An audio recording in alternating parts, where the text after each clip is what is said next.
Welcome, welcome, welcome. This is Slightly Sophisticated with your host, Kyle Ramos.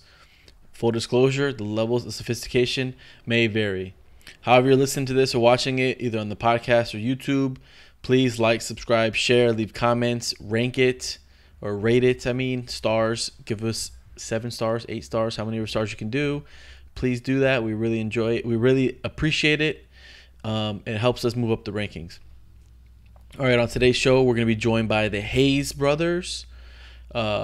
They're African-American, black, whatever you want to call them, conservatives, Blexited, the Democrat Party. So, of course, now, by default, they're racists. And it was a great show, very funny, great guys. Thank you for listening. I suppose some of us are slightly sophisticated. Just listen.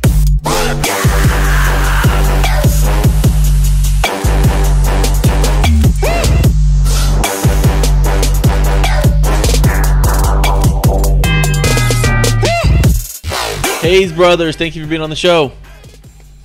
Thanks for having us, man. We appreciate the opportunity, brother. So, real quick, just tell everybody like who you are and what it is that you do, so they know what's going on. Well, like I said, we are Chris and Joel Hayes. We go by the HayesBrothers.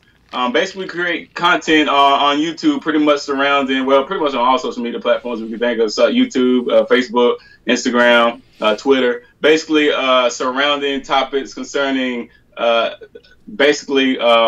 political topics and social, different things going on in society. So we pretty much cover those different topics, and we try to make put a comedic light to it, kind of put a little funny spin on things, because a lot of times we take things real serious. So when we're talking about politics, so we try to put a little comedic spin on things to kind of give light humor to the topics that we discuss, especially when we're talking about social issues, like people get all bent out of shape. So we try to put a little comedic spin on it just to, make people laugh a little bit. And sometimes it ends up pissing people off more than making them laugh. But well, I think that's really important, because I think the left has done such a good job of using comedy and entertainment to push their agenda, and conservatives are the worst messengers ever. And it's just a bunch of old white dudes who are like on the like in hospice basically, and like Mitch McConnell, and he goes and talks, like, who listens to that guy? Like, he's so, and there's been a problem, He is. Dude, the guy's like barely alive, and so it's been terrible. And his policies are bad too, so that's like another problem. But yeah, I think we need young, intelligent, but also funny, have some charisma people in this conservative movement, because it's not the Republican Party, I don't think. Like you guys, I can see the Constitution back there. You probably can see yourselves constitutional conservatives. Yeah, I'm a little bit farther out. I'm like, basically, I don't know what I am. I'm like just slightly left of freaking anarchist. Yeah, man. I say because people call us Republicans, people call us conservative, people call us constitutional, people call us libertarians. They call us so many things, and I'm just like, call me whatever you want, just don't call me a Democrat. I just like liberty. That's all I like. I like liberty. That's it.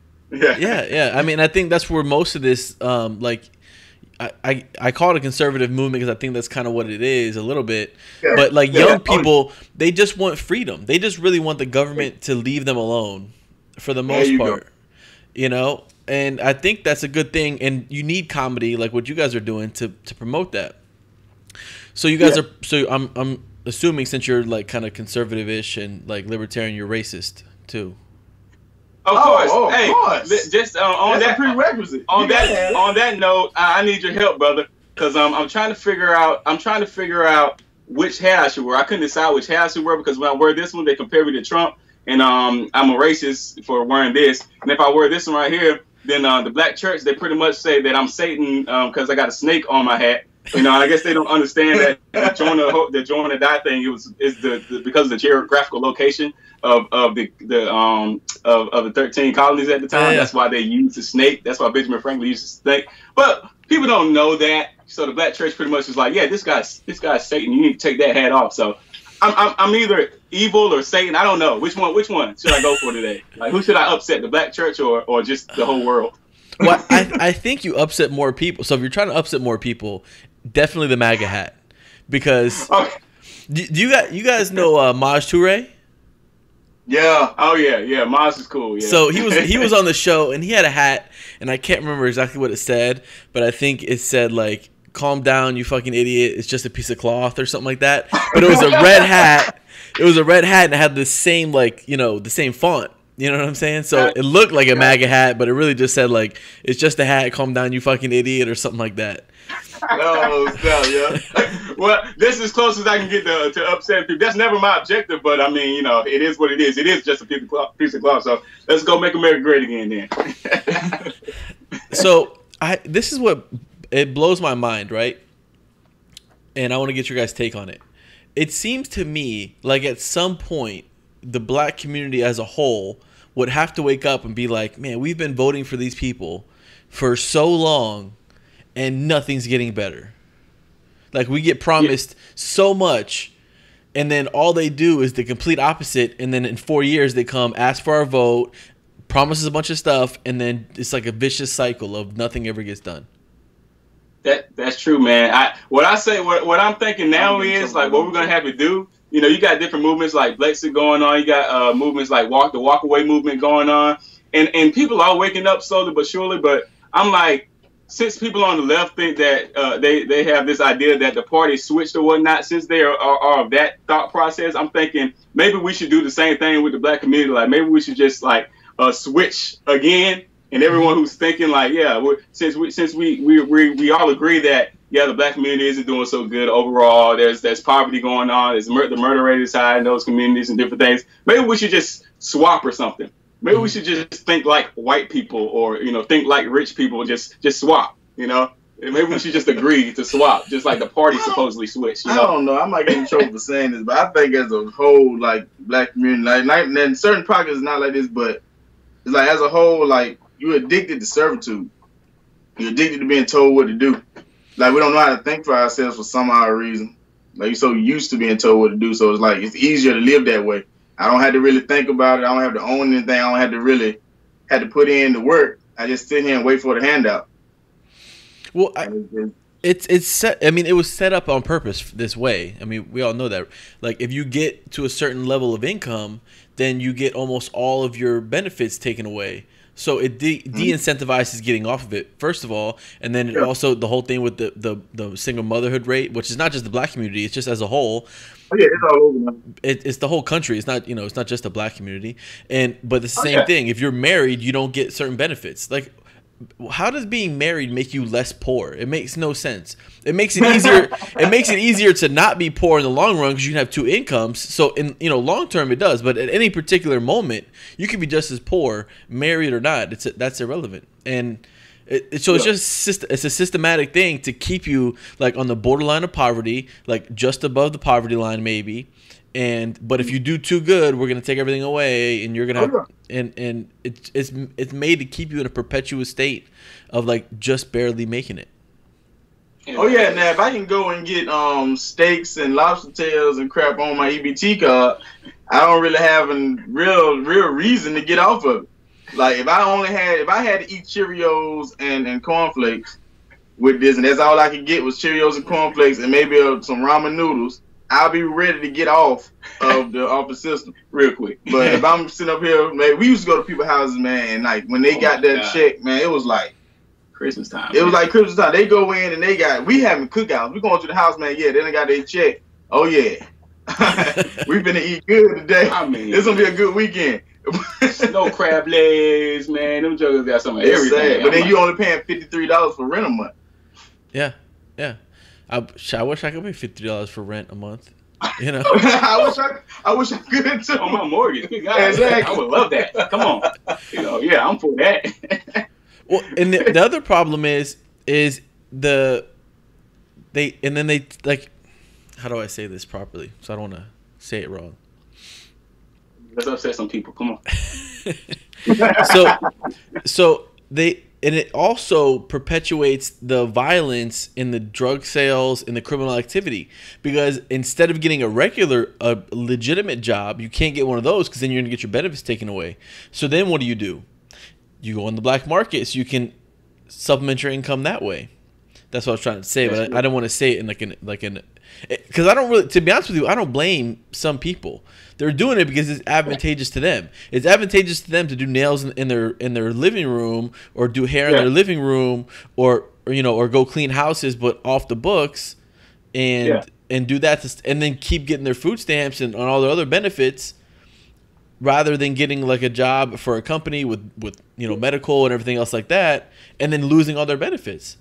But you're keeping people like in this limbo where they can't really get ahead. Oh yeah, like you said, it's a government thing. Like you said, the government did it on purpose. It started with, like you said, with black people, and now it's spread across the board. Now like everybody's stuck in this darn system where it's like, if I stay low, I'm good. If I get out of this, I'm basically screwed. If I don't have nothing always churning and moving. Yeah, and that's why we say we agree wholeheartedly that the system is screwed. Like the system is messed up. We already know that the system is messed up. So when people say, systematic racism is holding me back, no, this isn't like social. You don't have to operate in the guise of what the system has laid out. There is still ways that you can expand and grow. And you don't have to stay in this one area. That's the whole purpose of American free market capitalism. There are some things that are in the system that can hold you back if you just stay under those. Exactly. If you just stay under those guidelines, but you can get out of that. Like you're talking about you can do certain things that can hold you back, but you can also expand and grow. Grow your own business, grow your own brand. You can do that here in America. You don't have to stay, in those guidelines of the system that has been, that putting you down. Like you talk about EBT cards and stuff like that, and certain government houses and government assistance. You don't have to stay under their control. You can actually grow and expand and get out of that. Be your own boss. You can do that here, but people don't want to because, like you were saying earlier, man, once you do it, you just feel more comfortable. It's a lot easier for you. It's easier to live that way. It's so much easier to live that way. Especially like you said, if I can go out and get lobster tails and all this stuff on a card, like from government assistance, why would I get off of that? Yeah, why would I want to have to work hard for that? Yeah, it's uncomfortable to do it. Like you said, to grow, it's uncomfortable. And I mean, if you want to talk about it, this has to do with capitalism too, generally speaking, because people complain about the rich, or these business owners. Well, they were very uncomfortable. They took a lot of risks, and they could have lost everything. It just so happened that their idea worked, and now they're successful. And you want to punish that, which is it's exactly like you owe me because you went and did the work and made it. Now you got to pay me because you owe me that. No, I don't owe Shame you on nothing. You for working hard. I don't owe you nothing, and they don't owe you anything. And I'm like, all right. So my thing was always I used not to like white people. It was stupid, my reasoning, but that's where I was. He used to watch Roots. He used to watch Roots just so he can get upset and go, fuss at white people. Like that was my thing, man. That was my thing. But he used to look at something like, all right. So these people are successful. So why am I standing here wasting all my energy and time being angry at them? Why don't I look at them and see what they did and emulate what they did, and maybe I can get there too? Yeah. And that goes with anybody who's successful. You look at LeBron James, even in the peak of his career, because I'm in South Florida, when he was in Miami, everybody still said he was the first one in and the last one out of the gym every day. Even after winning championships, he works hard. And he supports Democrats, which blows my mind. And I had this. I'm glad this came up. This came to me the other day, right? So you have people like LeBron James who support Hillary Clinton, all these other nonsense people, right? I thought to myself, man, if you're all about women equality, I think that we should pool all the money from the major sports leagues in the U.S. and everybody should get paid the same, because the white guys in the NHL are disenfranchised by the minority-dominated MLB, NBA, and NFL, minority-dominated. So the white guys in the NHL are disenfranchised, and the women in the WNBA are also disenfranchised. We need to pool all the money so everybody can get paid equally, because we need equality in pay in professional sports. Wow. You know what, man? That is smart. I never looked at it like that. But they won't never go for that. Oh no, buddy. Because you look at even in that, it's like a capitalistic, makeup of their system. Like you can grow if you work hard, like LeBron James, like you said, you can be one of the greatest basketball players in your time. You can be that if you work hard enough. You can do that. But if you want equality, so to speak, let's have equality. Let's make it equal across the board. That's a good point, man. It's got to be, especially between the NBA and WNBA. It's sexist, if you ask me. The men make a lot more money. The men make a lot more. We can't have this. We can't have this sexism. Logic. Yeah, exactly. But nobody. See, I ain't never heard nobody put it out there like that. That's what I'm saying. See, that's deep right there. I like that. Yeah. Let's do that. And you have to remember you have to remember the NHL, because there's not very many minorities that play in the NHL, so they're holding the white man down because they make much less. Just saying, we got to be consistent. Oh, well, see, they deserve to make much less because they have all the power. See, and you got to let the minorities have some power. So you got to. Leftist logic just, oh my God, it blows my mind. It hurts trying to figure out an argument for that. Because it makes no sense. Yeah, I mean, if you work hard, you earned it. Like, stop. Yeah, and that's the thing. Listen, if anybody in their mind, in any job, anywhere, can negotiate to get paid more money, by all means, if you're worth it and somebody wants to pay you that, to do whatever it is, it doesn't matter to me. If you can convince somebody and somebody thinks you're worth it and they're going to pay you, hey, more power to you. Good for you. I was watching a documentary. I think it was like on Netflix or something that came out. I can't even remember the chick's name, but she became like a billionaire or something over like a 10-year period of time. She had some type of she supposedly created some type of little blood sampler thing where you can put it in some machine. And but it was fake. You just take one, But it was all fake. Yeah, it was all fake. She became like a billionaire off that jump, man. Take one drop of blood and you can like test and get your disease back in like supposedly a 4-hour period of time. It was fake. It was fake. She became like a billionaire, dude. Yeah. People were funding her. She dropped out of college. She loved what's my man name? The Apple guy. Steve Jobs. Steve Jobs, he was like her god or something. So she tried to pat it. She changed her voice and everything. Like she was talking real deep like this. Her voice. It was crazy, man. We watched it last night. Yeah. But I'm just saying, like, she was wearing. If people are gonna fund you, it doesn't even matter. If people are gonna fund you, you can do it. Like you can do whatever you put your mind to, really. And she's like paying for it now. But oh yeah. I saw it. She started wearing the turtlenecks like he did and everything. Yeah. And she got a bunch of funding for something that would like a finger prick, drop of blood, but would do like a full blood work, like a full blood panel just from a drop of blood. So it was like this huge thing. Like you go into Walgreens, literally, like do a finger prick, and like in a couple hours you could come back. Like, go run errands, come back, and, like, they were going to have your results. Like, if you had any diseases, your cholesterol, everything. And people were like, oh, my God, this is the greatest thing ever. The whole thing was a sham. And she got all these people to give money.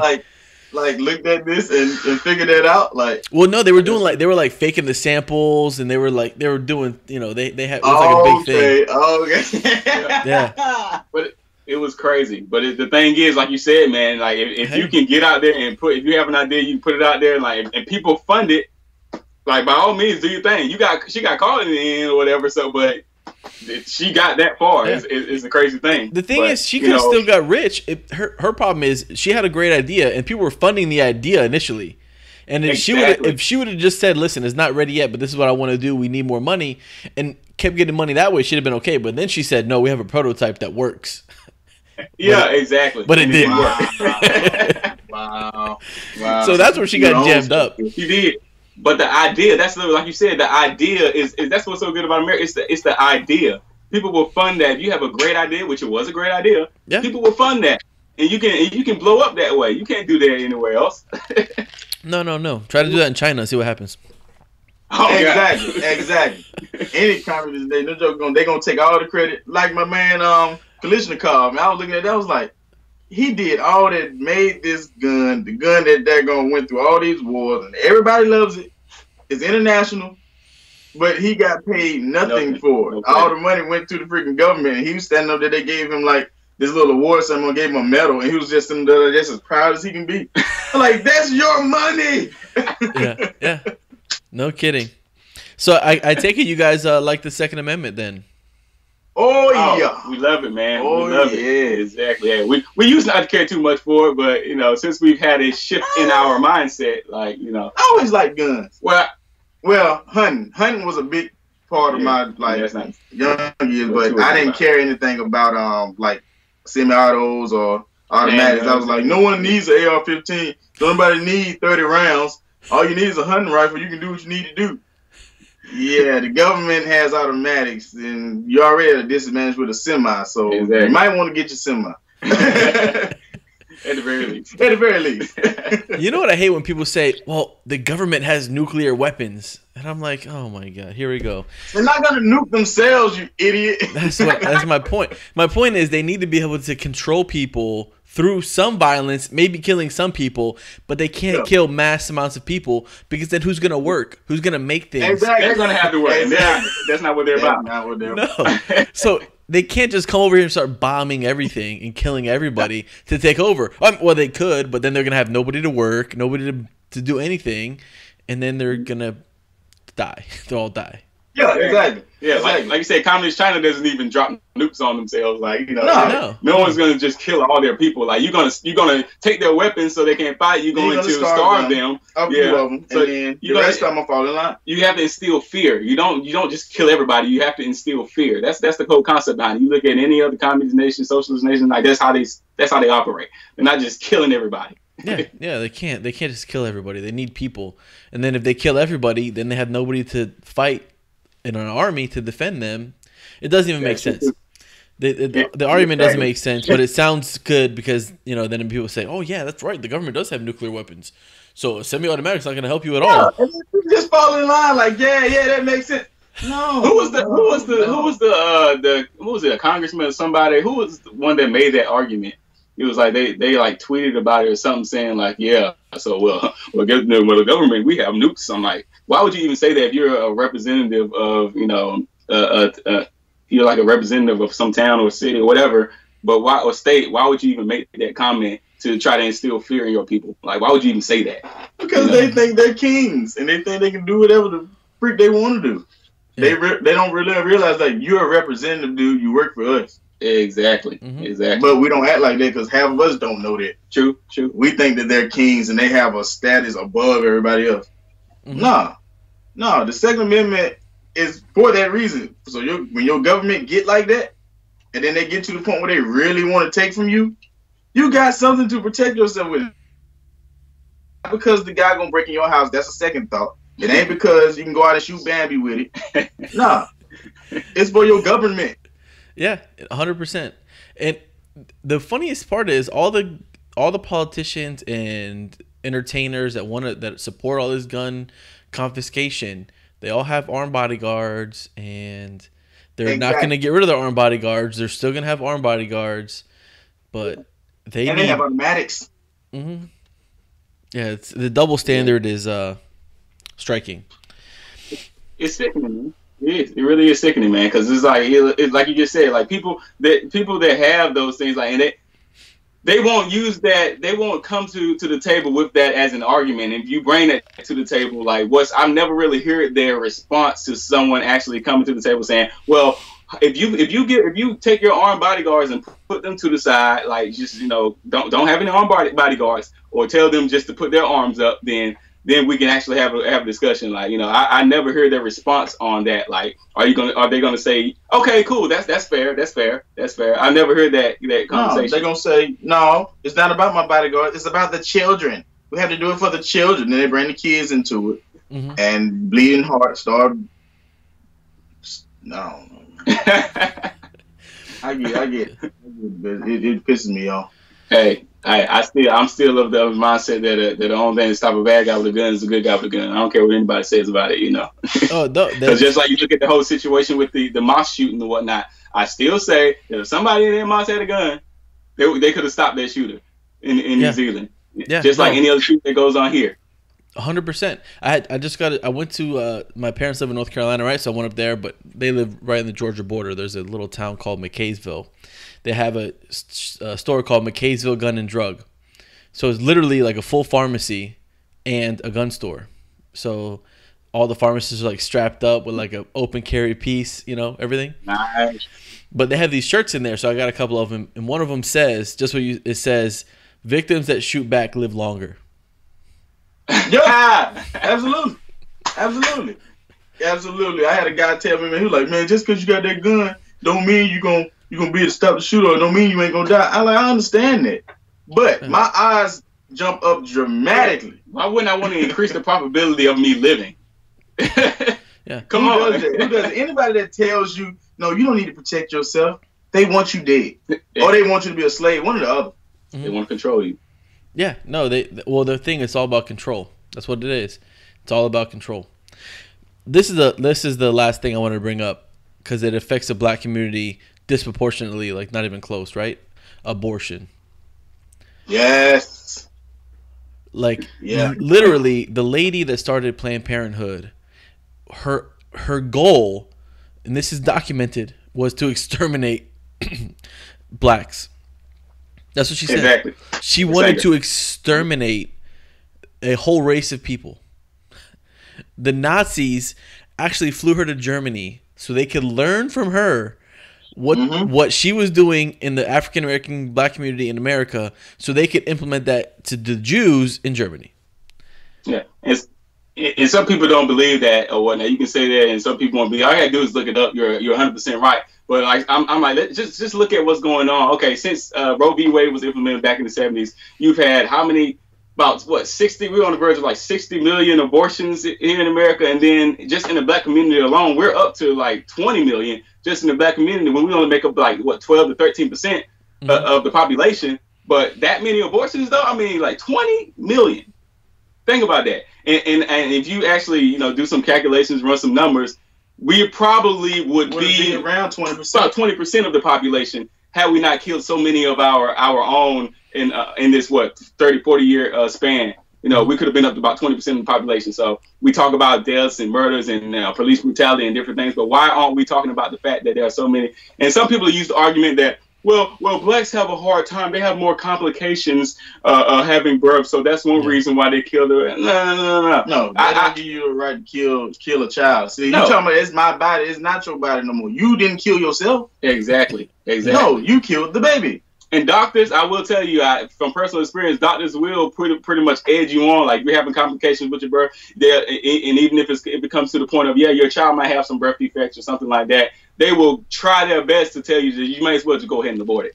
And I've seen that and heard it for so many different people. So it's not just like, you're in your mind, you're thinking, oh, complication. And that's another thing the left does. They're changing terminology. Like back during the 70s, it was something like they would say, okay, if there's complications and there's a chance that there's a health risk to the mother, meaning that she may die in this, then after 24 weeks, we can talk about aborting the baby. But now we're to the point now we're talking like after 24 weeks, health risk being if she doesn't feel like she can take care of the baby financially, if she mentally doesn't feel like she's ready, today. She doesn't really feel like she's ready for this, it's going to be a weight on her. She's not going to be able to extend her career past just working, flipping burgers. Like, all that can be a discussion after the baby is born. We're going to take them in the other room, and now we can have a discussion about, are you really ready for this? And if not, then we can go ahead and kill them. Well, now that's where we are. We're changing the terminology. Disgusting thing. The terminology change started when they started talking about, well, it's not a baby, it's just a fetus. Yeah. So you got to dehumanize. Anytime you got genocide or any type of daggone mass killing, you have to dehumanize the people that you want dead. Yeah. Mm-hmm. So in order for them to do that, you can't look at it as a child. You got to look at it as just a fetus. Exactly. It's not a child. It's just a clump of cells. Get rid of it. But now it's getting to the point they just don't even care about it. It's like, let's just kill them anyway. Yeah, that's what I say, because they changed the terminology. Evil, man. Change the terminology of viability, what viability constitutes, and health risk, what that constitutes. You change people's mindset and perception on what those terms mean, then you can pretty much do whatever you want when it comes to abortion. Well, that's what blows my mind. They talk about health risks, and then they say something about financial. What is financial? Anything to do with health? To me, the only health risk that is a legitimate reason for a woman to have an abortion, and then if you're talking about at 24 weeks, then it's not really an abortion, right? Then it's an emergency C-section, and you attempt to save the baby's life, right? So It's not even really an abortion, because at 24 weeks, the baby many times, more than 50% now, can be saved. So it's not just like, hey, we're gonna have an abortion and throw this thing in the dumpster. Like, we're gonna try to save the baby too. So it's not even really an abortion at that point.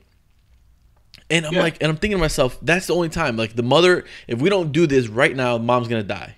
We have to get the baby out or the mom's going to die. Then I'm okay. I'm okay with that. But you have to try to attempt to save the baby too. Like, it's not just like, hey, we're just going to throw him over to the side. That's the thing. And that's like, we're not even going to try to save the baby. Yeah, and for the left to vote against the bill, to vote against the bill to actually give the child medical treatment from after surviving, after a botched abortion, after surviving, that to me, that pretty much like tells me where your morality is, where your thought process is, and it's ideology. If you're for that, it's like an ideology. Like we said, the Nazis had the same ideology. Communists had the same ideology. You can read this stuff in the Communist Manifesto, Saul Alinsky's Rules for Radicals, all the different tactics that the leftists leftists use. That's why I say I don't like when people just say just Democrats. No, it's a thought process. It's a belief system. It's an ideology. That's where you got to look at, not just the individual, but that ideology that they are subscribing to. Yeah, exactly. You got to look at the whole picture. And the thing is, just like you're talking about the ideology, they use linguistics, right? So it's a couple things. First, it was climate, global cooling, then global warming. Now it's just climate change. It was pro-choice, then it's reproductive health, women's reproductive health. It wasn't even pro-choice anymore. Women's reproductive health. Every different thing you see, like as things go on, they change the wording. And then like just recently, they use the term post-birth abortion. It's not a possibility. Abortion is you're terminating a pregnancy. So you cannot have an abortion post-birth because there's no pregnancy at that point to abort. So they use these terms and they play around with the words and they wordsmith things so they sound better, just like you guys are talking about. So they sound better, so they're more malleable for people to be like, oh, that's okay. Yeah, exactly, and that's why I call them the greatest salesmen in the world, man, because that's what they do. We were talking yesterday with Owen Schroyer, and I was like, what they do is basically, man, they change the terminology, and they'll get on your emotions. They know how to sell you anything based off of how to interact off of your emotions. So we draw up this thing of hatred on the right because we'll tell you that they were the party of slavery. They were the ones that they're just rich white men. They don't want to help you out. They hate you. And then we tie that to slavery, and you're like, yeah, our people, man. That white man did do that to us. And if that's that party over there, then now and when they do that, you'll use every fiber of your being to fight against that opposition over there because you think that they're against you. So that's what they do. They go off those emotions. They'll pull on those emotions. They'll keep stabbing you on those emotions until they get a rise out of you. And then they'll punch you just like a gun, and they boom, pull the trigger and fire you at the opposition. Yeah, and like this is like when they started talking about reparations, I brought the same thing up. Like the Civil War was not about the North versus South, and the South was all these racists. It was about people that thought slavery was bad and people that wanted to keep slavery. And the people that wanted to keep slavery were not all white people. There was black people that owned slaves too. They weren't all in the South. Some of them were in the North. And it blows my mind. Like, so they talk about reparations. I'm like, so what about the black people who own slaves? Do their descendants have to pay into the reparations? There you go. Or how does that work? What about the white people that were like indentured servants in the North? Oh, there you go. Exactly. What happens with that? Yeah. People, I mean, yeah. Like the Irish were indentured servants for a long time. What about the Native Americans who their tribes fought with each other for decades before there was even any Europeans here, and they were stealing land from each other? Like how far back do we go figuring out who owes who money? How do we go to Africa and we knock on the door of the tribes who actually took prisoners of war and sold them to the Europeans? Like, are those people responsible too? Like, who's responsible in all this? And you would never end that because everybody done enslaved everybody at one point in time. Yeah. Exactly. And now we so mixed up, you can't get the reparations out of it. And then you go in and you saying like the free blacks that own slaves. The fact that they're gonna full term like from life to death slavery came from a black man. Exactly. Permanent property slavery. We was talking about that yesterday with Owen Schroyer, until 1655 it was all indentured servitude. Yeah. Any of the African slaves that were imported over here was indentured servitude. But after 1655, Anthony Johnson, because he didn't want to give up his own black slave, he went to the court system and filed a complaint, and they pretty much ruled in his favor, saying that John Kaser was his slave for life. So but until then, it was indentured servitude. So you would get your land, you would get your whatever after you serve your time. Anthony Johnson, he was like, no, I want to keep my black slave. You know, he's mine. So he needs to stay under my under my rule. Same concept that leftists have. Same concept that a white man supposedly would have. That black man over here in this land that will be called America did that. Yeah. So we can't be upset at white man this, white man that, the white man that. No, it was black people too. It's an ideology. It's a mindset. It's not based on skin color. Nothing to do with melanin. So, but people don't know that. People don't research that. Yeah, they have no idea. And then I'm just so confused. What about people who are mixed race, right? Do you get like half the reparations or a quarter? Or like, how do we figure this out? Or like, does it like equal out because you should have paid half and got half, so you just like equal out, you don't get nothing? Like, it's a country full of mutts over here. You can't figure out what portion of what to get paid. Exactly. You would never get it right. We know for a fact that our great grandfather on our father's side was a white man. I mean, pure, like, he was a mountain man. So like, there was no kidding. And I'm pretty sure his father was European, and his father probably before him was probably European, and so on and so forth. So I'm like, we're probably only 3 generations of black on our father's side. So, I mean, what am I really European? I'm like, I'm probably more European. I mean, actually, if you go back from the time when slavery was in, your family was probably at least half white, so you probably don't get any reparations. Yeah, I probably don't. Exactly. Yeah. But based off the color of my skin, like you wouldn't say that, right? And that's why I ask people like, what makes you black? I ask people then, they be like, what you mean? What makes me black? And I'm like, your skin color, right? You can't go with skin color. I was like, well, I know some Asians and people who are the same color as like Chris Brown. So are they black too? Are Asians somehow black too?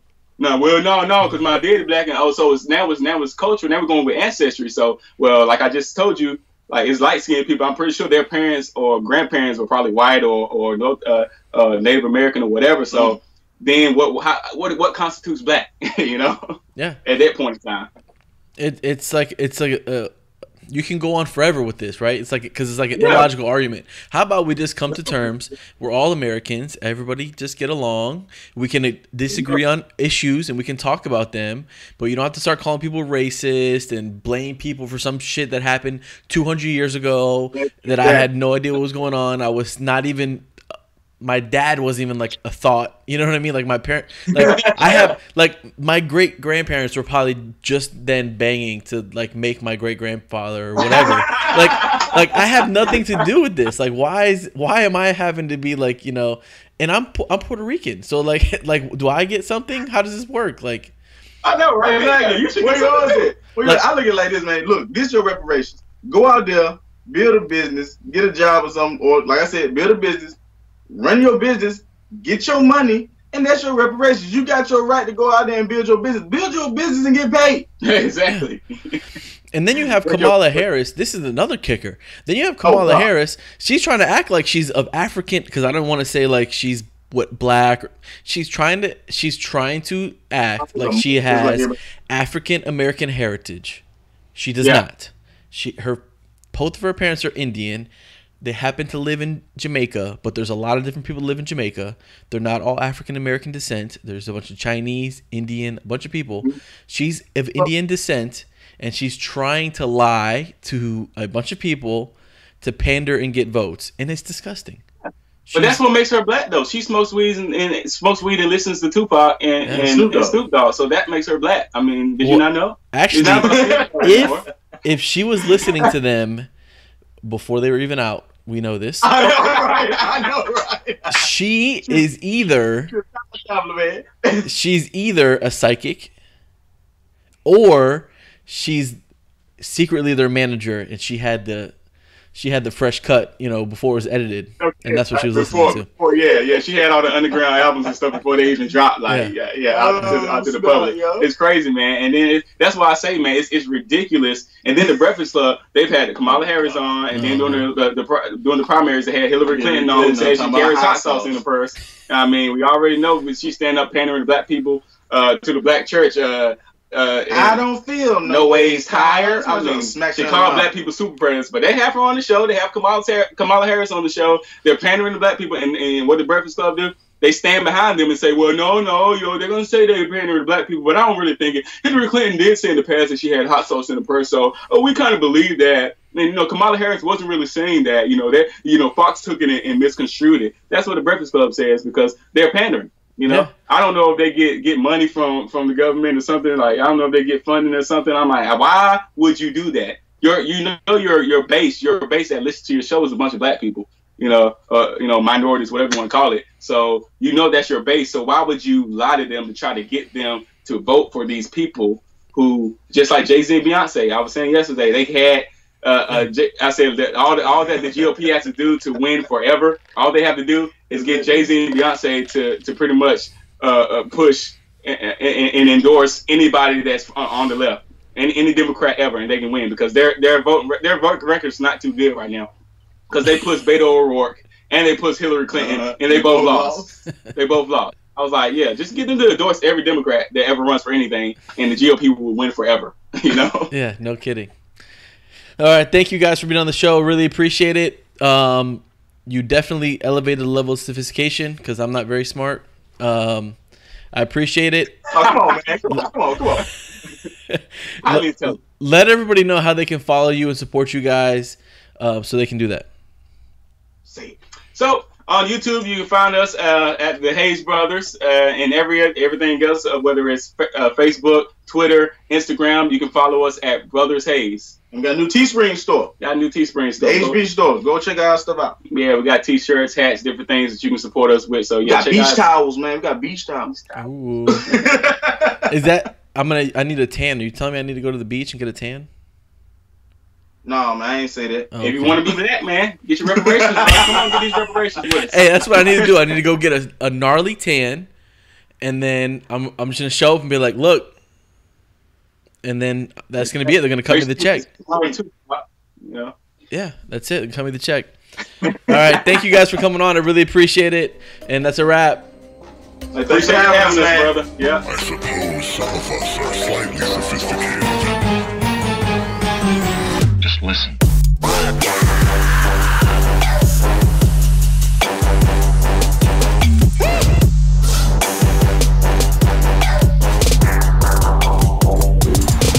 The views expressed by the host and guests are their views and opinions alone and do not reflect the views or opinions of anyone else or any other entity.